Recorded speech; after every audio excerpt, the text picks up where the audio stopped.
Going to get into the politics situation right now in the aftermath of the Ohio primary that occurred last night. The Senate and congressional primary seats that are obviously still up for grabs, but at least we know who on the Republican and Democrat tickets in Ohio is going to be vying for those seats. J.D. Vance, who we had J.D. on, right? I've interviewed him numerous times in the past, going back for a while. It's funny, I don't even hear people talk that much anymore about Hillbilly Elegy, which is really what got his name initially on the scene, which is a great book. Now he's a venture capitalist, went to Yale Law School, and he is the Republican primary winner in the state of Ohio. His closest competitor was Josh Mandel. Vance got 30 with 99% of all the precincts in basically. 32% went to Vance, 23% Mandel. And a lot of things here. For one, Clay, people are pointing to the power of the Trump endorsement here. As we know, you've got J.D. Vance had the Trump endorsement very publicly, and a lot of people from Trump world were supporting him. J.D. is a frequent guest on Tucker's show, which we all know, speaks not only to millions of people, but definitely speaks to primary voters and the Republican base very directly. And I'm just looking at this now for what this could mean going into November. One thing is, does the Trump endorsement mean a lot for any still out there? You know, you got Dr. Oz up against McCormick in Pennsylvania. We've had them both here on the show as guests. I think that'll be very interesting because Oz got that endorsement, which, remember, Dina Powell is the wife of McCormick, who's a billionaire hedge fund manager. Dina was in the White House in the early stages of the Trump presidency. So a lot of wrangling to get that Trump seal of Trump stamp of approval. And then beyond that, Clay, you know, what does this mean? I mean, when Ohio is going for MAGA candidates, if you will, does this suggest that as we're heading into a midterm election, you're going to be seeing things looking very good for anybody else who's Trump-backed across the country? You know, that's one part of this. There are other aspects of this, too, I want to get into. But what do you think? I think Trump swung the election, and we got a ton of people in Ohio. I heard the other day, you did too, Buck. We're number one in Columbus. We're number one almost in Cincinnati. We got a monster audience all over the state of Ohio.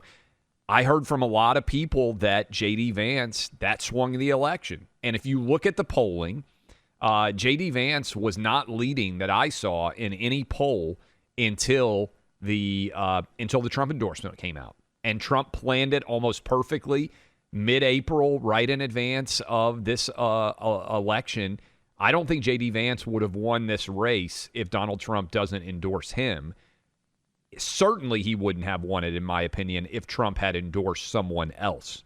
So where I think the Trump endorsement is going to have the biggest impact, and we'll see if it also translates in Pennsylvania, is when it's a tightly contested primary with multiple places, which I think is also going to happen in Arizona, where the Trump has not endorsed anybody yet, but there are 3 or 4 guys really kind of going toe-to-toe, trading blows. I think got good Blake candidates Masters in Arizona, I got to say. We've had Carrie Lake on the show. She's very strong. I know governor. You got she's been endorsed by Trump, but you got the Brnovich, you've got Blake Masters, and I hate, by the way, we don't endorse anybody on this show when we got Republican primaries going on.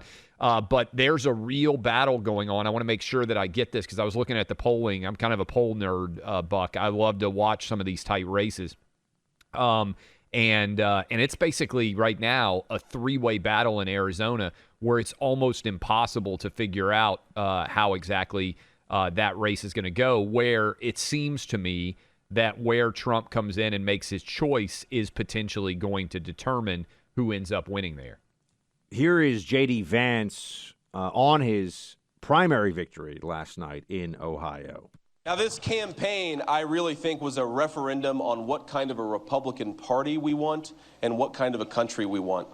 We went to battle. Do we want a Republican Party that stands for the donors who write checks to the Club for Growth, or do we want a Republican Party for the people right here in Ohio? Ladies and gentlemen, we just answered the question. And, oh, by the way, a former colleague of mine also, Madison Gesiato, won the primary in a very tight primary race in a congressional district in Ohio, too, last night. Oh, that's So awesome. I've known Madison for many, many years. Yeah. I have a number of either colleagues / friends running. There's even one place, Clay, where I have two friends / colleagues running against each other. So Which is one tough. reason, by the way, you're in a really tough spot when it's legitimate friends that you have that are going head to head. But that's one reason I've tried. People have said, "Hey, Clay, what do you think about what's going on in your own backyard in Nashville, where you have a new congressional district? Why don't you weigh in and tell us and kind of pull the string?" I'm trying to stay out of that stuff because I want to let voters decide who their top pick is. And if I were a politician, that's one thing where you come out and you say, "Hey, I'm going to endorse this person or not." By the way, let me hit the Arizona battle where Brnovich, I believe, Lamon, and I might be mispronouncing some names, Masters, McGuire, and Olson. There is a big battle going on in Arizona where, given how tight it is, that impact could be substantial. Now, to be fair, in Georgia, which is about to have its primary, Trump came out in favor of Purdue, and it appears Brian Kemp, the incumbent governor, is going to win comfortably in that primary. So when it's head-to-head, it may not matter as much in terms of an endorsement as it does when there are 4 or 5 people and they're all kind of bunched together, which is what we saw in Ohio. But I think if you're looking at those results, it's hard to argue against Trump because I don't think J.D. Vance wins if Trump doesn't endorse him, and he certainly doesn't win if Trump endorses somebody else. I said we would take some calls on the impact of all of this, particularly. So we wanted to update you on what happened last night in Ohio, and we know we've got other big primaries ahead. I should look up when the Pennsylvania primary. It's got to be soon, right? So I think it's the 17th. Yeah, so 17th or the 24th. I put them, again, to my point on being a nerd, I have those primaries in my calendar. Like the way people have their friends' birthdays, you have primary dates? I've got I the like primary dates. I dates. got to take a page out of that one. Let me get a couple of calls here, actually. Texas State Rep Steve Toth, I believe here, Toth, is with us, and you're calling in about the crossing state lines question that we got earlier. Yes. So while obviously, yes, it's a woman wouldn't be prosecuted under Texas law 4512, we are going to prosecute anyone that aids and abets someone crossing state lines to have an abortion, because that is current law in the state of Texas. Roe never did away with that. So has anyone ever been Roe prosecuted? protected... I'm just curious. Has anyone ever been prosecuted under this law? No, because no one's ever brought a case. But now that in mass, and now because in the past you didn't have to cross state lines, right? A woman just had to get into her car and drive to an abortion clinic in the state of Texas. So there wouldn't be any means under which or cause for this to happen. But now you've got Lyft, AT&T, Amazon, and all these different companies that want to aid and abet women having an abortion. Well, we're going after it. We spent $100 million offering alternatives to abortion in the state of Texas last year. And we're very committed to increasing that fund to make sure that we take care of any woman that needs an alternative to an abortion, even though it's illegal now in the state of Texas. But thanks for the call, by the way. We got to go to break. I'll mention this a little bit when we come back. I think that would be a tough legal road to hoe, personally speaking, based on my analysis, and I don't think it would necessarily fly.